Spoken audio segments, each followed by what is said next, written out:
The sterile, cold air of the underground laboratory hums with a power that was theoretical just 6 months ago. Dr. Aris Thorne, a woman whose intense focus burns brighter than the halogen lights above, stands before her life's work. It is not a simple machine. It is a ring of polished, superconducting alloy 20 feet in diameter, encircled by a lattice of glowing filaments and throbbing energy conduits that pulse with a deep, resonant cerulean light. This is the Cassandra Gate. The air around it shimmers with displaced energy, smelling sharply of ozone and the faint, metallic tang of ionized particles. Aris runs a hand through her disheveled dark hair, her knuckles white, her eyes, shadowed from 72 hours without sleep, fixed on the main holographic display. The data streams are a waterfall of complex quantum metrics, all of them green, all of them perfect. Stabilization field is holding at 99.997%, she announces, her voice a low, thrilled whisper that barely carries over the resonant hum. Quantum coherence it's flawless. It's absolutely flawless. She turns to her sole companion in the vast, cavernous space, a man nervously adjusting his protective suit. Leo, are you ready? The probe is calibrated. We're just going to take a peek. A quick, harmless look into the adjacent dimensional membrane. Leo Finch offers a weak, nervous smile, his face pale under the stark lighting. A peek, Aris. You make it sound like we're looking through a neighbor's window. We are, for all intents and purposes, about to violate the fundamental laws of causality and reality as we understand them. He swallows hard, the sound audible in the momentary lull of the machinery. The energy signature is contained, right? The dampeners you installed, they'll hold back any potential backlash. She gestures to the massive, barrel-like structures bolted to the concrete walls around the gate. They're designed to absorb a localized reality inversion event. This is a passive observation. We're sending a sensor drone through a keyhole. We aren't even opening the door. The worst that can happen is we get some corrupted data, and I have to recalculate the harmonic frequency for a week. Now, are you my brilliant colleague, or are you going to stand there and quiver? Her tone is sharp, edged with the arrogance of someone who has already seen the impossible and is merely waiting for the world to catch up. Leo takes a deep, steadying breath, the internal visor of his helmet fogging slightly for a second. Okay. I'm ready. Initiating probe launch sequence on your mark. His gloved fingers dance across a secondary control panel, bringing up the launch protocols. The drone, a small, multi-limbed sphere of sensors and cameras, hovers on a magnetic field at the very center of the gate's ring. Aris doesn't hesitate. Mark. Launching in 3, 2, 1, execute. She presses a single physical button on her console, a theatrical touch she insisted upon, and the world inside the ring dissolves. The empty space within the alloy circle doesn't just change. It is violently, beautifully erased and replaced. The deep blue glow of the stabilizers flares into a blinding, silent white, and then collapses into a view that steals the breath from both scientists. It is not a tunnel, not a vortex. It is a window, and through it they see another New York City. The architecture is subtly wrong, all sweeping, organic curves and bioluminescent spires that pulse with a soft, internal green light. The sky is a perpetual twilight, streaked with gentle lavender clouds. It is silent, majestic, and utterly alien. My God, Leo breathes, all his fear forgotten in a wave of pure, unadulterated awe. He takes an involuntary step closer to the shimmering portal, his face bathed in the soft, alien radiance. It's real. You did it, Aris. You actually did it. The readings are off the charts, Leo. Atmospheric composition is nitrogen-oxygen, but with trace exotic particles I've never seen. The energy matrix is stable. Perfectly stable. She studies the data, her mind racing ahead, already planning the next 10 experiments. The probe is transmitting. Bring it back. Let's see what it recorded. He inputs the recall command. The drone disengages from its position in the alien sky and begins its return journey. As it crosses the threshold back into their world, a sound like a universe cracking open, a deep, subsonic groan of stressed physics echoes through the lab. The lights flicker violently, and for a single, terrifying heartbeat, the entire facility seems to lurch. The drone clatters to the floor, its sensors dark. And Leo screams. It is not a scream of pain, but of profound existential shock. He stumbles back from the gate, which has now snapped back to its inert, humming state. He tears his helmet off, his hands shaking uncontrollably. What was that? Aris, what in God's name was that? His voice is a ragged, panicked thing. Aris is already at his side, her own fear suppressed by a surge of scientific urgency. The dampeners spiked. There was a massive energy feedback. Are you hurt? Leo, look at me. She grabs his shoulders, forcing him to meet her gaze. His eyes are wide, pupils dilated. But there is something else. A faint, almost imperceptible shimmer, a ghostly afterimage that seems to linger around his form. For a fraction of a second, she doesn't see Leo in his white lab coat. She sees him in what looks like ornate, dark robes, his face etched with lines of grim authority. Then it's gone. I'm fine, he stammers, pushing her away gently. I just felt a jolt. A coldness. It's gone now. He looks down at his own hands, turning them over as if seeing them for the first time. Did you see that? Right when the drone came back. For a second I thought I saw a visual echo, a transient phasing event. It must be a residual effect of the dimensional crossover. It's nothing. Probably just a temporary quantum entanglement of the local space with the probe's matrix. She is trying to convince herself as much as him, her mind already racing through the equations, searching for a variable she missed, a constant she misjudged. Suddenly, a low, guttural alarm blares through the lab, different from the machine's hum, the security breach alarm. A red light flashes above the reinforced elevator door. The surface sensors, Leo whispers, his face draining of all remaining color. Someone must have detected the energy spike. Aris, what have we done? A man steps out, and he is everything the chaotic academic space is not. He is order and authority personified. He wears an impeccably tailored dark suit, his posture ramrod straight, his eyes scanning the room with a cold, analytical efficiency that misses nothing. He takes in the massive gate, the frantic scientists, the still-smoking drone on the floor, and his expression does not change. It remains a mask of professional neutrality. Dr. Thorne, he says, his voice a calm baritone that cuts through the residual hum and the blaring alarm with effortless authority. He flips open a leather-bound credentials wallet, revealing a shield and an ID that simply reads, Federal Security Agency, Agent Mark Corbin. My name is Agent Corbin.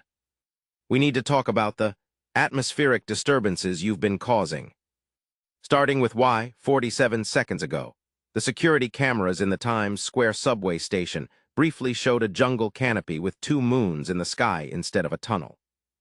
He takes a step forward, his eyes locking onto Aris, and the full weight of his gaze feels like a physical pressure. And I need you to explain it to me right now.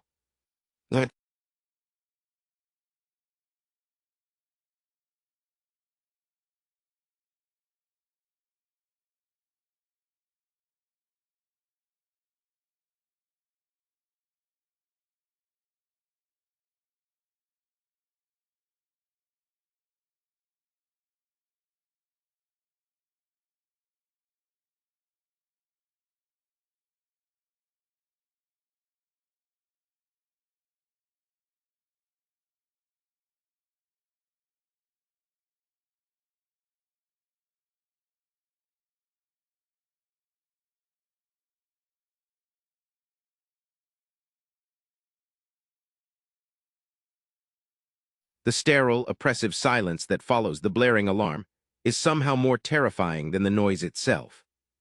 Agent Mark Corbin stands just inside the laboratory's threshold, a stark, immovable monument of order amidst the chaotic hum of transgressive science.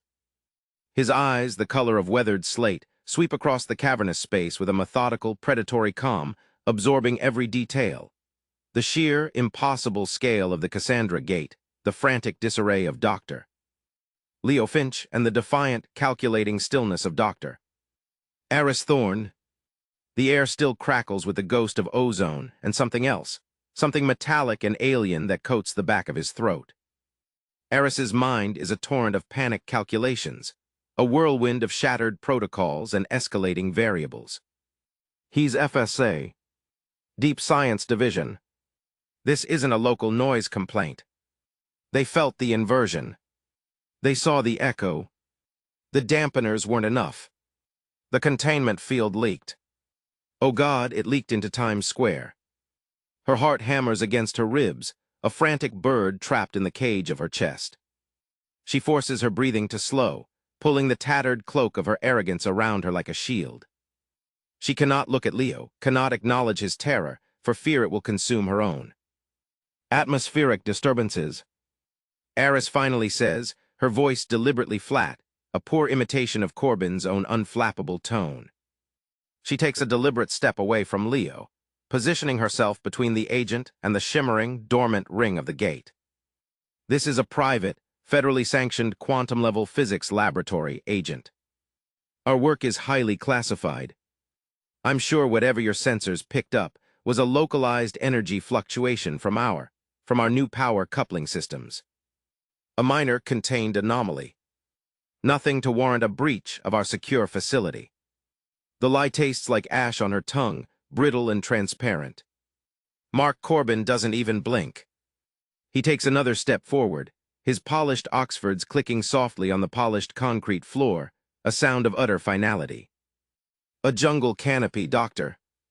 In the Times Square subway tunnel. With 2 moons. I have a team upstairs right now interviewing a dozen very shaken, very credible eyewitnesses who all saw the same thing for approximately 3.2 seconds. They described the smell of damp earth and alien pollen. They felt a sudden, intense humidity. Now, he continues, his gaze shifting to the still-smoking sensor drone on the floor, its delicate limbs twisted and blackened. You can stick to your story about power couplings, and I can place you and your colleague under immediate arrest for domestic terrorism and reckless endangerment, seizing all this equipment. Or you can explain to me what that thing really is, and what just crawled out of it. His voice drops, becoming dangerously quiet. Because I am not leaving this room without the truth. Let Aris, for God's sake, tell him. This has gone too far. That asterisk thing that happened to me, the echo. He holds up his hands, which are trembling violently. I felt it, Aris. It was like ice water in my veins. And now it's affecting the whole city. Aris snaps, her composure cracking. She glares at Corbin, her exhaustion and fear now boiling over into a sharp, defensive anger. You have no idea what you're walking into, Agent. This isn't some rogue weapons project. This is the single greatest achievement in human history. That, she says, jabbing a finger towards the Cassandra Gate, is a stable dimensional aperture. A gateway. We just successfully conducted the first-ever passive observation of a parallel reality. What you witnessed was a minor, unforeseen side effect. A temporary phasing event. A ghost. It's already dissipated.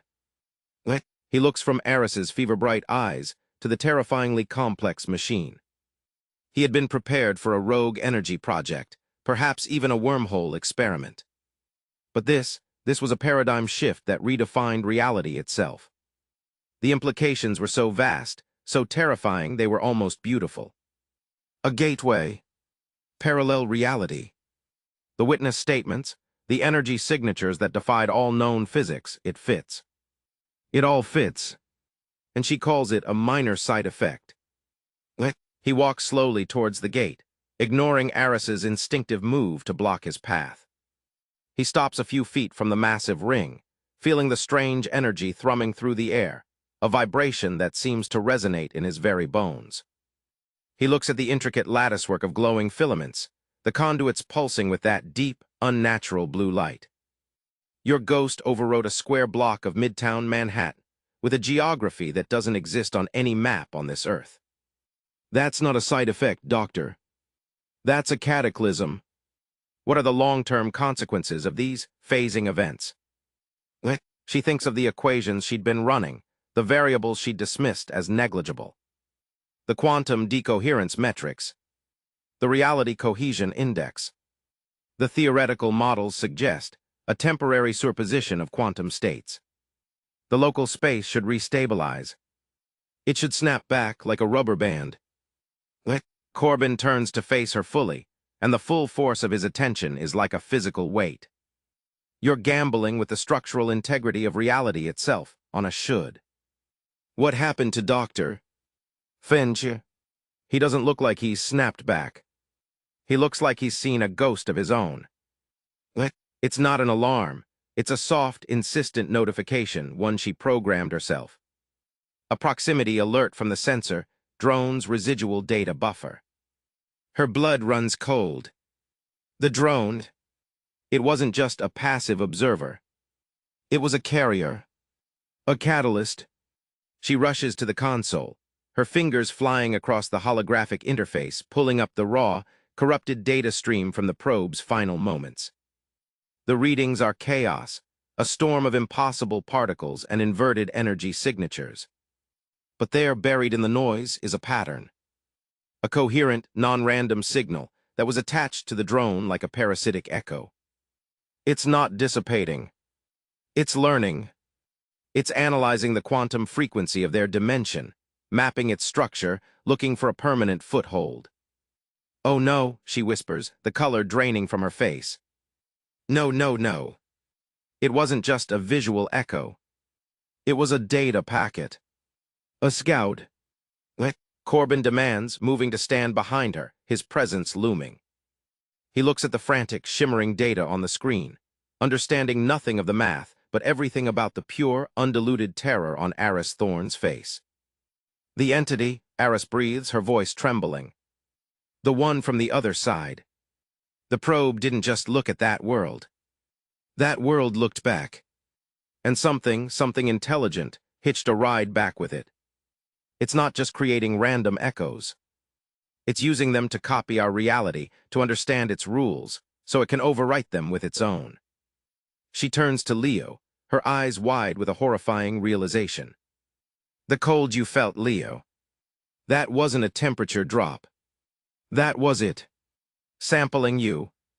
Reading your molecular structure, your memories, your self-asterisk. They strobe, casting the vast room into a frantic, disorienting dance of light and shadow. A deep, resonant thrum begins to build from the Cassandra gate, a sound that is lower and more menacing than its previous operational hum.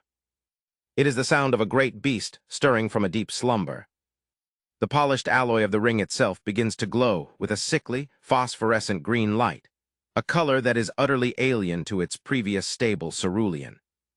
It's powering up on its own, Leo whimpers, backing away until he hits a cold concrete wall, his hands pressed flat against its unyielding surface. Aris, you shut it down. You shut the entire system down. Aris cries out, her fingers stabbing at the emergency shutdown sequence. The console beeps in protest, flashing a crimson error message. Core protocol override. External control detected. It's locked me out. Something else is in the system. It's fighting me for control. It tears. It rips open like a wound in the fabric of the world, revealing not the serene, alien cityscape from before, but a swirling, chaotic vortex of conflicting images. A desert of black glass under a blood-red sun. A city of crystalline towers being consumed by a virulent, purple fungus. A sky filled with colossal, shadowy leviathans.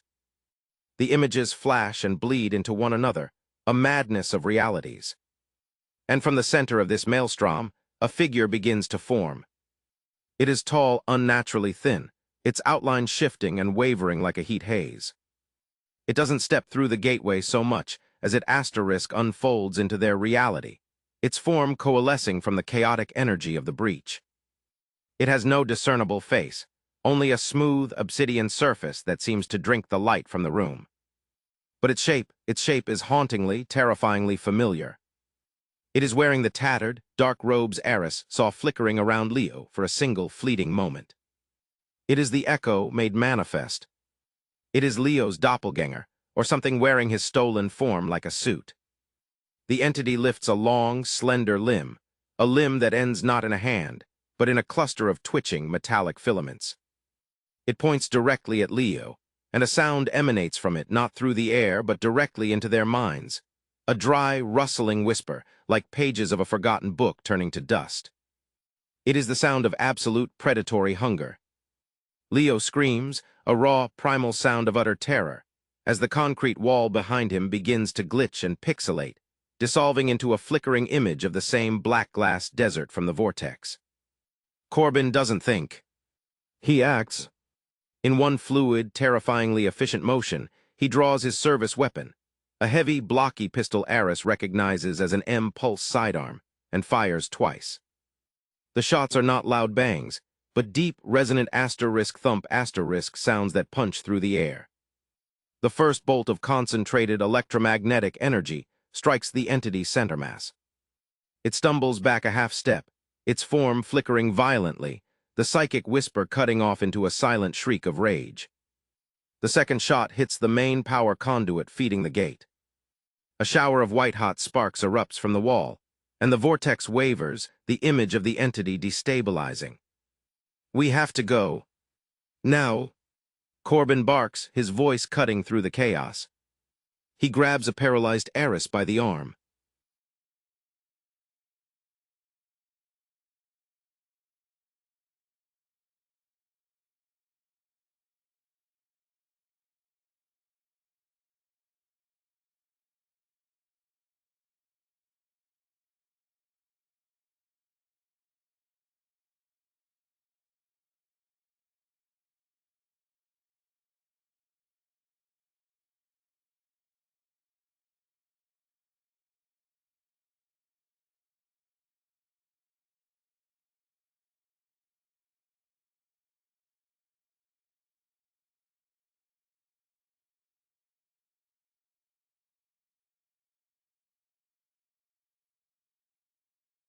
The alley door, a supposed gateway to the relative safety of the surface world, is now a threshold to a deeper circle of hell.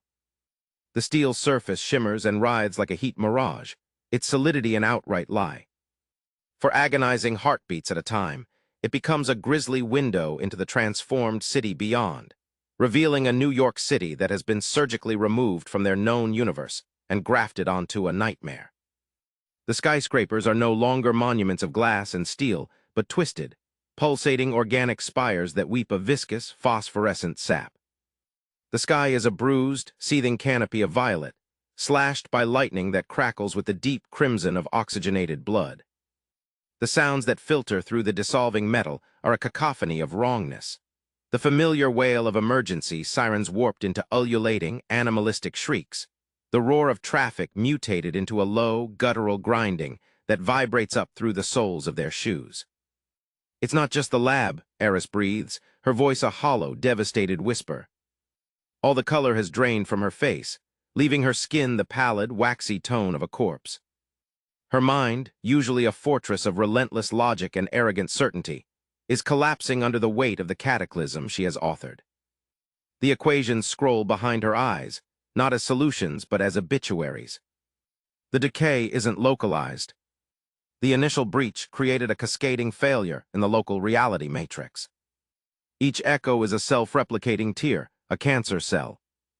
It's propagating through the city's infrastructure, using the power grid, the data lines, the very water mains as a transmission vector. I didn't just open a door. I introduced a virus to the operating system of existence itself. The entire local quantum field is destabilizing. The echoes are becoming permanent. It's overwriting our reality, layer by layer. His jaw is a hard, tight line, the muscles in his neck corded with a tension that speaks of a world redefined in the last 5 minutes. The cold, procedural logic that has guided his entire career is useless here. There is no protocol for the end of the world. He simply acts, his training overriding his disbelief. He shoves Aris back from the unstable door, his body a solid, anchoring presence in the swirling chaos. His eyes, those weathered slate-gray orbs, scan the cramped, concrete stairwell with a new, desperate intensity. The red emergency lights cast long, dancing shadows that seem to twitch with a life of their own. "This way," he barks, his voice rough, graveled by adrenaline and inhaled concrete dust. He points upwards, to a metal ladder bolted to the wall, leading to a heavy-looking hatch marked Roof Access. "The streets are compromised. Our only chance is to get a visual, get to a hardened location, and find a way to fight this from a distance. Your lab is ground zero, but the entity, it's out there now. It's in the city." The implication hangs in the air, colder than the stale stairwell breeze. Leo's stolen face is now just one of millions it could potentially wear. The climb up the rusted ladder is a journey through a pocket of disintegrating sanity. The walls around them breathe. One moment they are damp, cold concrete, smelling of mildew and neglect. The next they flicker into the warm, polished obsidian of the black glass desert, radiating a dry, oppressive heat and the scent of ozone and char. Aris's hand, gripping a cold metal rung, suddenly feels the phantom sensation of fine, abrasive sand sifting through her fingers. She lets out a sharp, involuntary gasp, nearly losing her grip. "Don't look at it," Corbin orders from below, his voice tight. "Focus on the metal. Focus on what's real." But the definition of real is becoming a fluid, meaningless concept.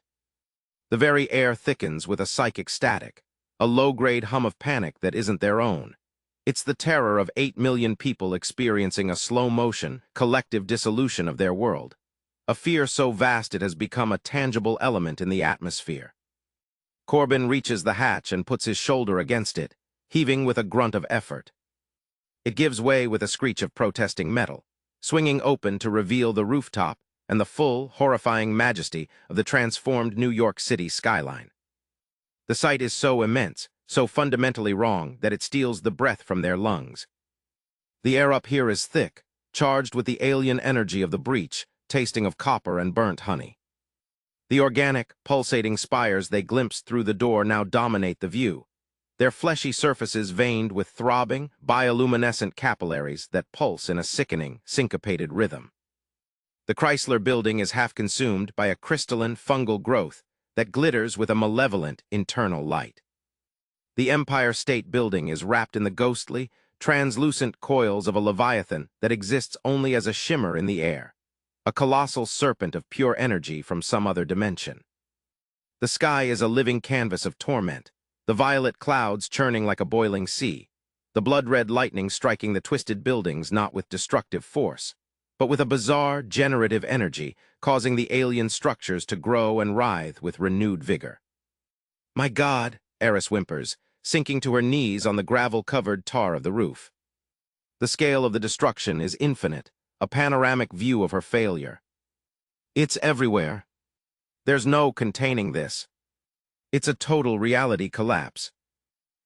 He is already moving, a silhouette against the hellish panorama, his suit jacket flapping in the unnatural, warm wind that smells of ozone and rotting flowers. He scans the surrounding rooftops, his agent's mind seeking tactical advantage in an apocalypse. "We need to get to an FSA safe house. There's 112 blocks from here. Hardened communications, isolated power grid. It might be shielded from this rewriting." He turns to her, his expression grim. "You built it, Thorne. You have to know how to unbuild it. There has to be a kill switch. A theoretical reverse." "A reverse?" "Corbin, you don't understand the fundamental principle. The Cassandra Gate doesn't travel between dimensions. It stitches them together. It creates a permanent quantum entanglement. To sever that connection," she trails off, a new, even more terrifying calculation beginning to form in her mind. Her eyes dart back and forth, as if reading an invisible, horrifying text in the air. The energy required, it would be astronomical. A localized singularity. A vacuum decay event. You can't just turn it off. You have to annihilate the point of connection so violently that it severs every entangled particle simultaneously. It would be like trying to stop a forest fire by detonating a nuclear bomb at its center. It is the sound of Leo Finch's voice, but it is distorted, amplified, and layered with 1,000 other whispering, rustling voices. It seems to come from everywhere and nowhere at once, emanating from the very air itself. Aris, the voice coos, a grotesque parody of Leo's gentle, nervous tone. It is a sound that slithers into the ear and coils coldly in the stomach. Why are you running? You wanted to see the wonders of the multiverse. I am bringing them to you. I am giving you everything you ever dreamed of. What? The voice is closer now, emanating from the roof access door they just came through. The entity steps out onto the gravel, and it is no longer just wearing Leo's face. Its form has solidified further, its dark robes now looking less like an echo and more like a uniform. Its features are a perfect, high-resolution copy of Leo's, but the expression is one of serene, cosmic malice. Its eyes are still black pools, but now they seem to hold swirling galaxies of other, conquered realities within their infinite depths. In one of its twitching, filament-lined hands, it holds a small, metallic object, the scorched and mangled core of the sensor drone from the lab. You see, the Leo entity continues, its voice a smooth, poisonous honey. Your probe was such a generous gift. It didn't just show me the way. It showed me *U, your world's frequency, its vulnerabilities. Your reality is so soft, Aris, so malleable. It begs to be reshaped by a stronger will. It takes a step forward, its movements fluid and unnervingly confident now, completely shed of its earlier stop-motion jerkiness. It has fully adapted. It is home. Corbin doesn't hesitate. He raises his M pistol and fires 3 rapid, thumping shots. The bolts of energy strike the entity in the chest, but they don't even cause it to flicker. It looks down at the points of impact with an expression of mild, academic curiosity, as if examining a mildly irritating insect. A primitive tool, it remarks, its voice dripping with condescension. It flicks its wrist, and a visible wave of distorted reality, a shimmering lens of force, erupts from its fingertips. The wave hits Corbin, and he is lifted off his feet, as if swatted by an invisible giant. He flies backward through the air, crashing into a large rooftop ventilation unit with a sickening crunch of metal and a pained grunt that is driven from his lungs. He slumps to the ground, his weapon clattering from his limp hand, skittering across the gravel into the shadows. He does not get up. Mark! Aris screams, scrambling to her feet. Her fear is instantly eclipsed by a surge of protective, desperate fury. She stands her ground, facing the thing that was once her friend, her body trembling but her voice steady with a newfound, grim resolve. What do you want? What? I want to finish the work you started, of course. The great overwrite. This dimension will become a stable anchor for my kind, a new territory in the infinite expanse. Your world, your history, your people, they will become a footnote, a fossil layer in the geology of a new, better reality. It gestures with the drone core, and the air around Aris begins to thicken to press in on her. The rooftop gravel at her feet starts to shift, individual pieces flickering and being replaced by grains of the black glass from its home dimension. The conversion is starting on her personally. You can't, Aris snarls, fighting against the pressure, her mind racing, the final, terrible pieces of the theoretical puzzle clicking into place. The annihilation event. The singularity. It wouldn't just require energy. It would require a catalyst. A resonant frequency matched to the original breach. A frequency that was now encoded in the very core of the entity standing before her, the thing that was born from the first, stable connection. I already am, the entity whispers, now only 10 feet away. The smell of it is overwhelming, ozone, dust, and the cold, empty vacuum of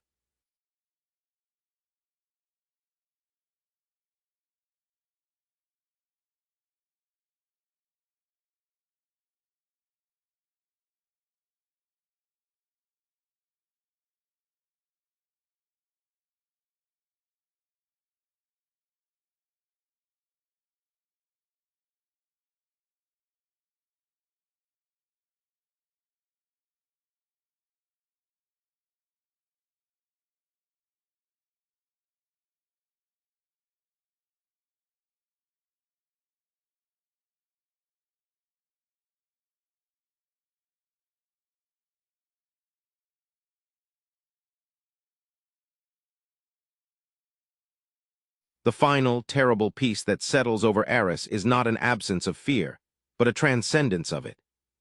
It is a cold, clear certainty that flows into the cracks of her shattered soul, freezing the panic, silencing the screaming equations, and leaving behind only the stark, simple geometry of necessity. She looks from the entity's regenerating form, its flickers slowing, its obsidian surface smoothing back into a mask of wrathful intent, to Corbin's bloodied, pain-etched face. His eyes, clouded with agony, still hold a flicker of that unyielding resolve, a final ember of the world she is about to save. He was the anchor, the representative of order, and she had dragged him into her chaos. Saving him, saving everything, is the only equation that matters now. The entity takes a heavy, deliberate step forward, the gravel crunching beneath a foot that is now fully solid, fully real. The brief window of vulnerability has slammed shut. The air around it crackles with renewed malevolence, the psychic static of its rage making the fillings in Aris's teeth ache. "You have no more tricks, physicist," it hisses, its voice regaining its smooth, poisonous cadence, though now laced with a new, sharp edge of personal vengeance. "You have no more tools. You are a failed experiment. I will enjoy unspooling your consciousness, thread by thread, and weaving it into the tapestry of my new world. You will bear witness to the end of all you ever loved, from the inside out." She meets its galaxy-swirled gaze, and for the first time she doesn't see an invincible god of annihilation. She sees a system, a complex interdimensional bridge sustained by a single fragile principle, resonant quantum entanglement. She built the bridge. She alone knows where to place the charges to make it collapse. The communicator was a firecracker. What she plans now is a strategic demolition. "You're wrong," she says, her voice unnervingly calm, a flat plane of absolute acceptance. "I have one tool left. The first tool. The one that started all of this." She slowly, deliberately gets to her feet. Her body feels both heavy and weightless, as if she is already becoming a ghost in her own story. She doesn't look at Corbin, she can't, for fear her resolve will crumble. The Cassandra gate doesn't just respond to energy. It responds to consciousness. My consciousness. I designed the Neuralink interface. My brainwaves are the master key. You used Leo's signature to anchor yourself. You're a hybrid, a part of this world. And I am the architect. It senses no bluff, only a strange, solemn finality. Your surrender is noted. But it changes nothing. It is a smile for Corbin, for Leo, for the city she doomed and might yet save. It's a recalibration. You want to overwrite this reality. You need to understand its core component. Sacrifice. You consume. We create. And sometimes, creation requires destruction. She kneels again beside Corbin, her movements slow, reverent. His breath is a shallow, rattling thing in his chest. His hand, lying limp on the gravel, is cold. She takes it in both of hers, feeling the rough texture of his skin, the solid strength of the bones beneath. A final, tactile memory of the world she is fighting for. "Mark," she whispers, her voice breaking only slightly on his name. "Listen to me. You have to get to the street. Find a way down. Get as far from this building as you can." He sees the absolute, terrifying peace in her gaze, and he understands. He has seen that look before, in the eyes of soldiers holding a perimeter they knew they would never leave. "Thorne, no," he grunts, trying to push himself up, a fresh wave of agony contorting his features. "There's another way." She squeezes his hand. "This is the only way. The math is clear. I have to go back down.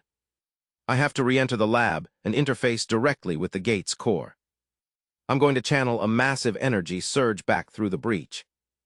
I'm going to use my own neural pattern as the resonant frequency. I'm going to overload the connection." "It will kill the connection," Aris corrects him softly. "It will create a cascade failure that will sever every entangled particle. It will erase the echoes. It will send that thing," she jerks her head towards the waiting entity, "back to the void it crawled from.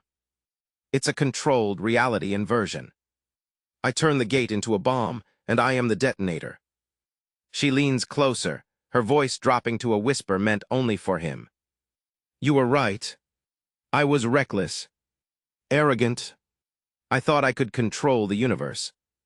Now I have to pay the price to put it right. Let me do this.